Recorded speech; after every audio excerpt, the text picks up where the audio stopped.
One advantage every African country has in common is that every African country has more than one raw material. One disadvantage every African country, apart from Botswana, suffers is the inability to convert their raw materials into end products locally, and then being able to sell that end product to the consumers. Africa's story is almost the same from country to country. Africans have raw material assets that largely, we don't know what to do with them. Foreigners come into Africa. They buy, take, or are given access to the raw materials. They export it to their country, turn the raw materials into end products. Sell it for huge profits and in some cases sell it back to Africa. As Africans, we complain that those raw materials converted into end products belong to us or that we are owed a percentage of the profit. Is that a legitimate claim? Are we entitled to profits we did not work for? It is highly likely you have heard African leaders and businesses talk about how and why African raw materials should benefit Africa as our moral right. Is this even a legitimate demand? Is there such a thing? Do we ask ourselves why we can't take part in the value chain to create the end product?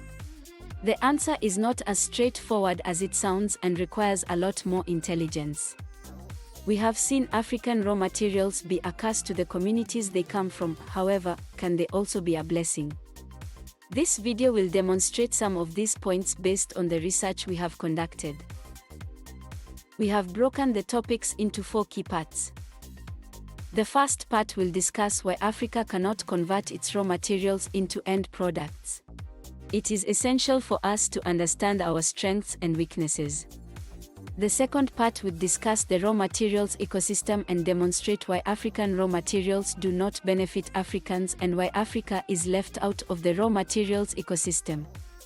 The third section will show you how intellectual property rights works in raw materials and provide a comparison between 2 coffee-producing countries, Kenya and Colombia. The last section will address why Africans need to become intellectual if we are to become like other nations that have used their raw materials to develop their own countries. As we say in Swahili, tuingie ndani yake. Let's get into it. There are certain fundamental reasons why Africa will not be able to convert its raw materials to end products, and some of the reasons are: 1. Africa is not industrialized. A significant amount of industrialization is required to convert raw materials into end products, and this is largely absent in African countries with significant raw materials. As a result, it is easier for them to sell the raw materials than worry about fixing systemic issues that has plagued Africa for decades. 2. Demand for these raw materials are not in Africa in comparison to international markets.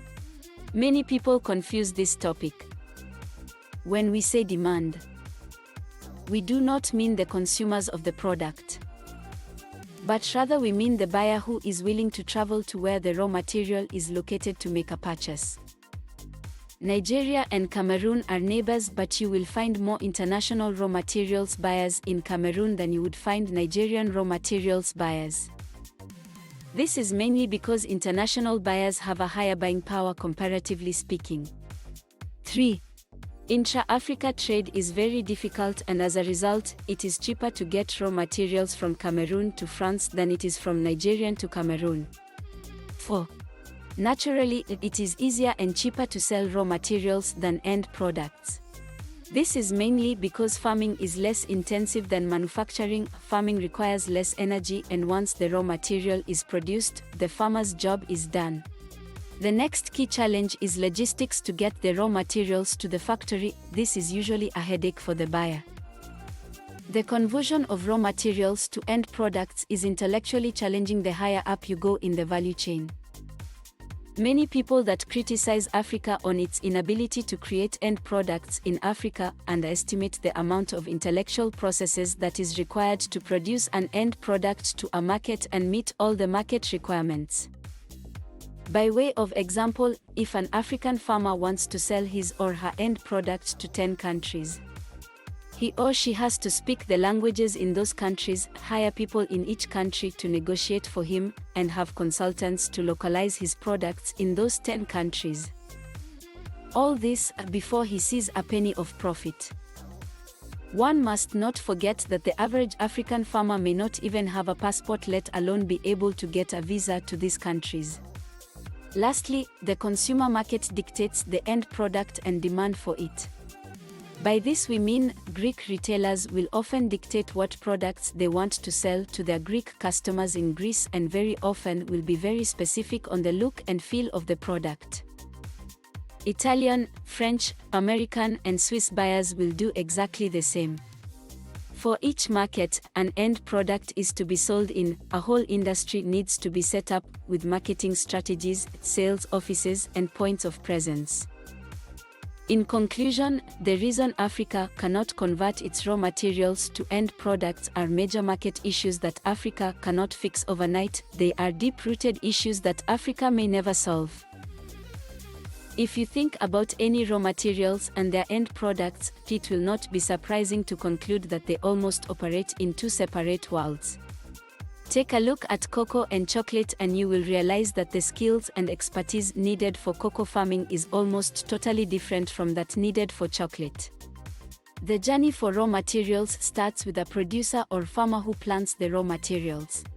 He or she will be hoping to harvest after, in some cases, months of nurturing the plant. At this point, he or she will almost certainly just want to sell for cash and nothing more. They will need that cash to start planting again and feeding their families. As a result, they will not be interested in any talk about value chain development. All they will want is cash. The buyer of the raw materials comes into the picture next. They operate with cash only and will hunt down these raw materials wherever they are. They will be taking their money and finding out where the raw materials exist and making the effort to go and buy them. Note here that the buyer is the one going to find the seller. This means this is where all talks about Africa benefiting from their raw materials end. The buyers will also be worrying about delivery to the factory where the manufacturing will take place.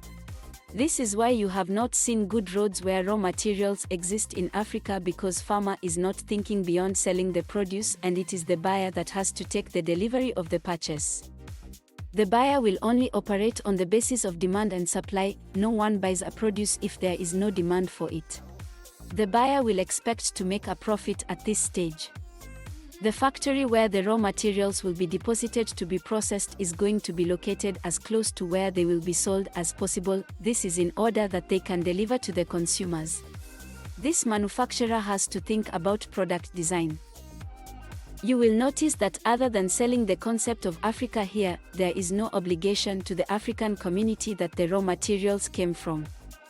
At this point, no one in the ecosystem is thinking about Africa. As far as they are concerned, Africa has been paid for the deal and they would not care about the community that the raw materials came from. The next phase of the ecosystem is the retailer, who are the people that will house the products until a consumer will come to their shops and purchase the goods. This is where the consumers come into play. This is where the money is made and ultimately the key decision maker in this ecosystem.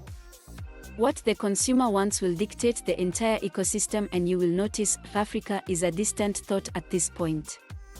In conclusion, by design, Africa is not meant to benefit from its raw materials other than selling the raw materials to the buyer. Now consider all the talks you have heard about Africa being able to benefit from its raw materials and look at this ecosystem. It becomes clear, doesn't it, that all the talks were just empty gestures and grandstanding. They were never meant to work. What is the Developing Africa Group's intellectual property rights strategy for raw materials? The best way to describe our strategy is to compare two raw materials from two countries: Kenyan coffee and Colombian coffee. At the top of this image you will see that Colombia coffee developed 10 times more than its Kenyan counterpart. Café de Colombia protects all the farmers in their country that grow coffee. Almost all these people are multimillionaires in dollars. Kenyan does have a coffee board, but in general Kenyan coffee is still treated purely like a raw material producer. Kenya has no input other than in the selling of the coffee beans. Café de Colombia is so advanced intellectually that it has its trademarks registered within the EU. And within the same database, there was no entry for Kenyan coffee. Café de Colombia has GI, geographical indicators, registered in Europe. The GIs represent the link between the quality of a product and its origin, thus fulfilling a promise of quality and tradition to customers and consumers. In this way, they represent an instrument of legal protection, which guarantees that the products described as coming from a region fully comply with the strict requirements of quality and origin. These products are also directly linked to the effort of the community belonging to that region or country and whose effort must be recognized and valued. Café de Colombia has a brand called Juan Valdez across the country, and it is a coffee chain that sells Colombia coffee across Colombia. By contrast, international brands have taken over Kenyan coffee, and this has meant Kenya coffee producers will always be treated as farmers, whereas Café de Colombia coffee owners own the entire value chain, including an international presence to expand their market internationally. There is no similar footprint for Kenyan coffee, and the mention of the name Kenyan coffee is almost always by international brands who has hijacked the name. The difference here is that the coffee from Colombia has made its farmers and communities very rich whilst creating a lot of employment in coffee shops. Whereas Kenyan coffee is still very much creating rich farmers and nothing more. If Africa is to take control of its raw materials, it needs to adopt the Colombian approach across the continent. One has to look at Colombia to see to what extent smart intellectual decisions of its raw materials has created revenue for major road infrastructures to be built, making its raw materials a blessing to its citizens. Whilst we are not saying Colombia has sorted out all its problems, we are certainly saying it is doing 10 times better than any African country with abundant raw materials.